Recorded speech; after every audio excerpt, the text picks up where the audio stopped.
back to Read With Us. Today we'll be reading One Snowy Night, written by Nick Butterworth.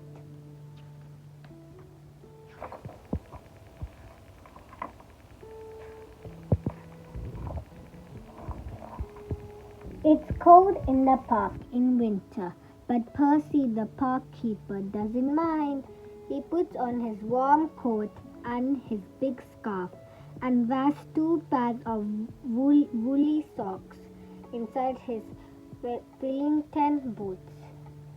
Percy likes to be out in the fresh air.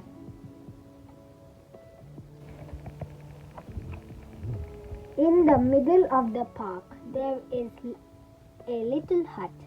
This is where Percy lives.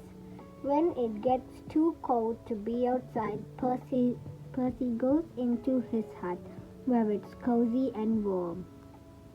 The animals who live in the park all know Percy's hut. Every day he shares his lunch with them.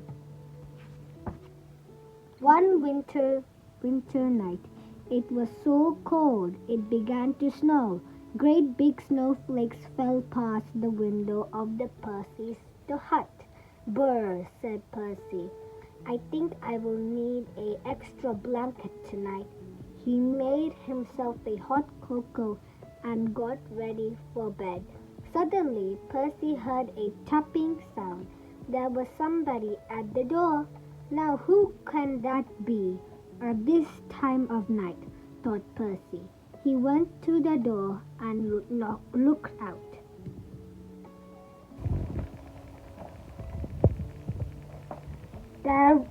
There on the step was a squirrel. It looked very cold and miserable. "I can't get to sleep, Percy," said the squirrel. "My bed is full of snow." "Oh dear," said Percy. "Never mind. I have got plenty of room for 2. Then bump! The covers rolled right off the bed and everybody fell onto the floor. "Oh dear," said Percy. "This won't do at all. My bed is too small." Suddenly one of the mice pricked up his ears. "What's that noise?" he squeaked. Everyone listened hard. Now they could all hear it. There was a scrapping sound. It seemed to be coming from underneath them. There's something moving under the floor," whispered Percy. The animals looked frightened, and the mice all started to squeak at once. "Oh dear, what can it be? It might be a monster with fierce claws and sharp teeth." The noise grew louder and louder. Then one of the floorboards began to move.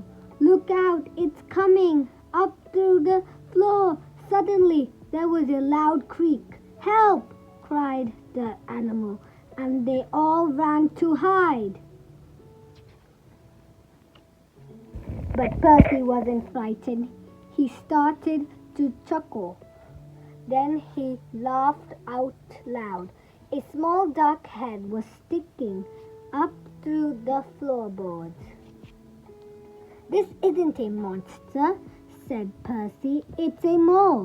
"I'm sorry to burst in like this," said the mole. "I knocked on the door, but nobody heard me." Percy helped the mole up through the hole in the floor, sat up on his hot water bottle to get warm, and put the floorboard back. "It's all right, everyone," he called. "You can come out now." But nobody moved, nobody stirred, nobody wanted to come out. The squirrel was tucked away in the pocket of Percy's dressing gown. The hedgehog was in his coat. The fox, the rabbits, the badger, and the ducks were all safely hidden away. The mice had even squeezed themselves into Percy's slippers. Everyone had found a cozy bed. Well, I never, said Percy. It was a fox. It looked very cold and hungry. Can I come in too? He asked. Percy scratched his head and thought for a minute.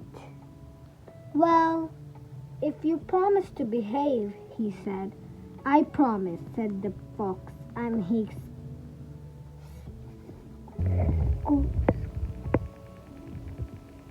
squeezed into bed next to all the other animals. Bump! Oops, the squirrel fell out. Who did that? Who did that? Asked the squirrel crossly. Knock, knock, knock. Good gracious, said Percy. It's the door again. This time Percy had quite a surprise. There on the step was a band girl, 2 ducks, a hedgehog, and a whole family of mice. They all wanted a bed for the night.